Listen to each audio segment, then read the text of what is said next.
Sales. There, I said it. Now, to some of you, it's a horribly offensive word. Dentists don't sell, I've heard. Call it whatever you want. Improve case acceptance if you want to put a fancy buzzword on it. Does that sound better? It's the same thing.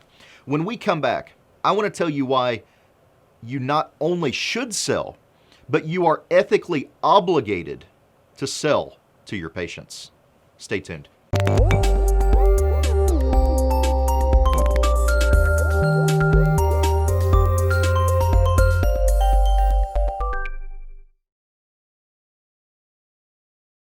Hey, Colin Receveur here. Thanks for joining me for another episode of the Patient Attraction Podcast. And for the last 2 days and for the next month, we're going to be looking at common mistakes that dentists make in their marketing. How can you attract more and better patients? Now, to recap, the last couple days we've talked about that dentists need to market, for one, and secondly, how to track return on investment.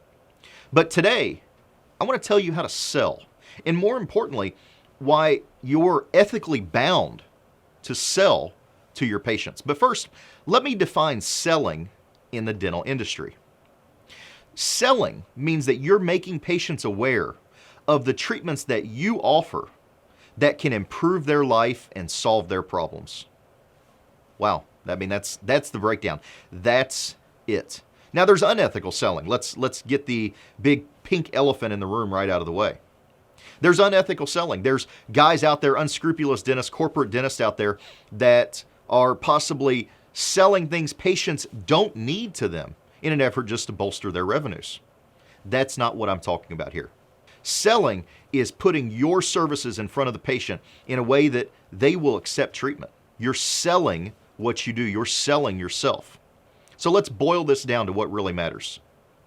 It's your job as the dentist to let patients know that you can solve their problems. Now, what are their problems? They might be existing things, simple things like cavities or impacted wisdom teeth. They might be impending problems, such as a tooth with a deep crack or a jawbone that's deteriorating. The bone is resorbing from missing teeth. Or it could be perceived problems, such as a patient with reduced confidence due to her crooked or discolored, or she just doesn't like her smile. It's your obligation to inform your patients, or your prospective patients for that matter, that you can solve this for them.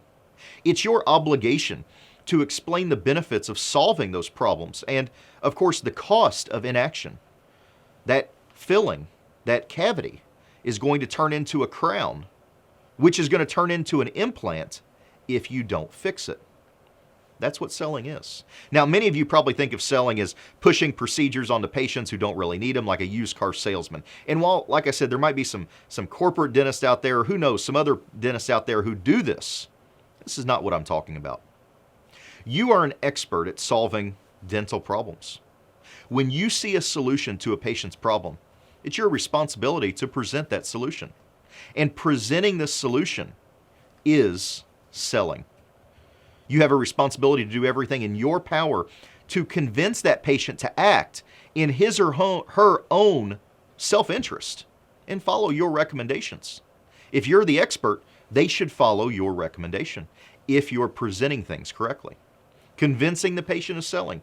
And your responsibility for informing the patient of the consequences of not following your recommendation. Informing the patient is also selling. Frankly, doing anything short of selling is not meeting your responsibility as a dentist. My father understands this principle about as well as any dentist I know. And if you want to see what he's done to increase his collections from $900,000 to over $2 million in just a couple short years, visit doublecollectionswithoutselling.com. Until tomorrow, keep moving forward.